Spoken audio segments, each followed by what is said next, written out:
Electoral. ¿Cómo estás, Rosario? Buen mediodía. Buen mediodía, Nicolás. Sí, así es. Estuvimos hablando precisamente con los empresarios, quienes, recordemos, hace 10 años las cámaras empresariales presentaron esta queja ante la organización internacional en rechazo a lo que es la ley de negociación colectiva y el decreto de ocupaciones. Estamos hablando entonces de hace 10 años.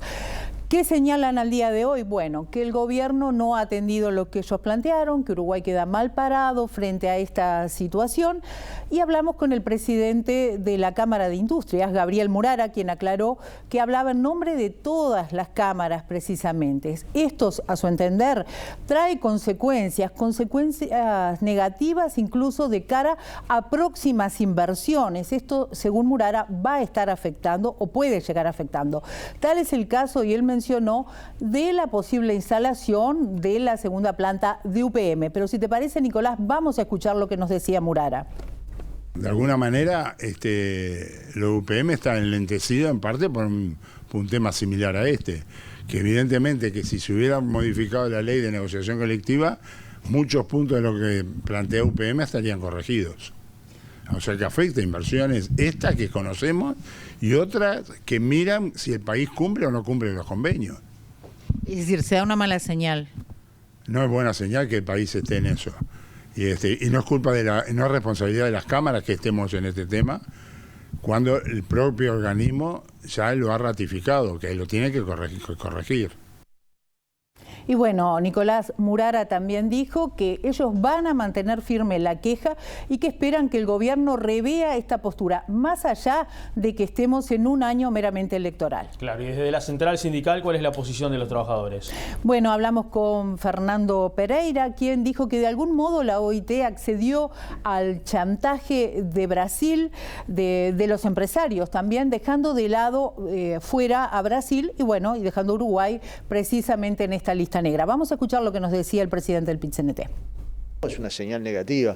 Ahora, el chantaje que le hicieron a Uruguay por parte de la Organización Internacional de Empresarios para sacar a Uruguay de la nómina de 24, si se sacaba a Brasil, es inadmisible e inaceptable.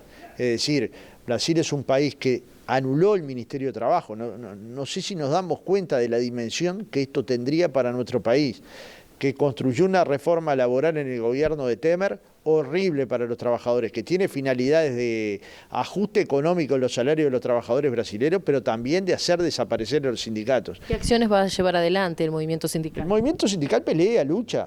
Nuestras herramientas son la unidad, la solidaridad y la lucha. No tenemos 500 herramientas. En la OIT vamos a defender jurídicamente y políticamente por qué el Uruguay pasó de tener una negociación colectiva de 20% a una negociación colectiva de más del 90%, incluyendo el sector rural y doméstico. Yo parto de la base que la OIT tendrá el sentido común para no observar a Uruguay, pero si lo observa, que vengan a Uruguay, porque van a ver a un país con negociación colectiva, como vio Kurt Ryder, que lo recomendó como modélico para toda América Latina, director actual de la OIT. Pero también fuimos a buscar la palabra de quien fuera precisamente director nacional de trabajo en el momento en que las cámaras empresariales presentaron esta queja ante la OIT, Juan Castillo, actual senador del Frente Amplio, quien dijo que de algún modo lo que las cámaras no quieren es que existan estos consejos de salario. Vamos a ver, Nicolás, lo que decía Castillo. Un golpe, ¿no? Seguramente por más que lo venían denunciando hace 10 años, nosotros estábamos en el movimiento sindical ya cuando el sector empleador, desde el inicio mismo de la elaboración del proyecto de ley de consejo de salarios, de negociación colectiva, no estaban de acuerdo en varias cosas, muchas se corrigieron, el gobierno en aquel entonces de Tabaré Vázquez admitió algunos cambios y demoró un poco la aplicación de la ley, pero de todas formas no están conformes porque en el fondo yo creo que gran parte del sector empleador lo que no quiere son consejos de salario, lo que no quiere es negociación colectiva obligatoria. Entonces ese es el problema de fondo, pero bueno, vamos a ver cuáles son los elementos que colocan para la denuncia del sector empleador, o cuáles son los elementos que va a defender el movimiento sindical y cuál es la postura del gobierno. Es una denuncia que está planteada desde el 2009. Nosotros estábamos allí en la conferencia de OIT 2009, 2010, 2011, 2012 y permanentemente el sector empleador venía intentando colocar a Uruguay en la lista negra para cuestionar esta forma de defender a los trabajadores. Bueno, también habló el ministro de Trabajo, Ernesto Murro, quien dijo el próximo viernes va a concurrir Uruguay, el gobierno, mejor dicho, con total tranquilidad a esta conferencia. También dijo que es una manera, lo ve como una oportunidad de defender lo que son las políticas sociales y laborales. Hizo referencia también a lo que fue el litigio entre el gobierno uruguayo y la tabacalera Philip Morris, y de algún modo dijo que le llama la atención que estén incluidos en la lista varios países de América y no de Europa. Para nosotros vamos a concurrir con absoluta tranquilidad de lo que estamos haciendo, de lo que hemos hecho y de lo que vamos a seguir haciendo. Lamentamos que algunos representantes empresariales y la Organización Internacional de Empresarios haya cuestionado a Uruguay por su sistema de negociación colectiva. Nosotros vamos a defender nuestro sistema de negociación colectiva, que tiene 76 años de antigüedad. Tomamos esto como una oportunidad para defender las políticas laborales y sociales que han puesto a Uruguay en los primeros lugares de América Latina en protección social, en negociación colectiva, en libertad de asociación para los trabajadores y para los empresarios, en libertad de expresión, en democracia, en transparencia, en seguridad jurídica. Ese es Uruguay que está siendo atacado. A veces nos da la impresión de que esto es un poco parecido a la lucha que tuvimos que enfrentar contra Philip Morris, un gigante del mundo que quiso enjuiciar a Uruguay por su política de salud en el tabaco. En este caso queremos ser muy claros, estamos y estuvimos y estaremos dispuestos al diálogo y a la negociación con todas las partes.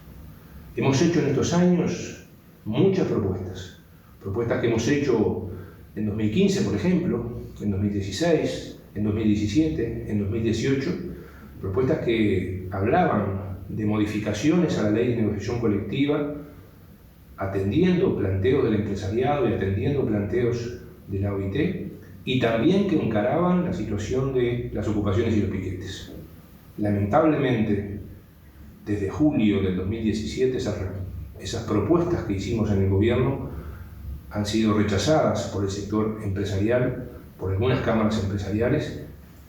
Nos llama la atención que hay 6 países de América Latina en esta lista.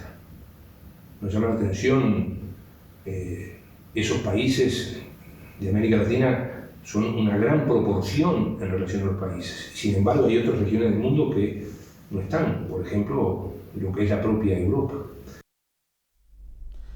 Bien, Rosario, vamos a la parte más analítica ahora de esta situación, porque también se lo consultó al economista Juan Manuel Rodríguez a propósito de este asunto. Y bueno, ¿qué dice el experto en asuntos laborales? Bueno, reconoce que es una situación de larga data, estamos hablando de 10 años precisamente, Nicolás, en que se realiza esta queja, y señala, el gobierno ha intentado buscar una solución mediante consenso de las partes. Esto no se ha logrado porque son obviamente totalmente distantes la postura de las cámaras empresariales y la del PIT-CNT, que entiende que esta normativa es la correcta y la adecuada. Vamos a escuchar lo que nos decía Rodríguez.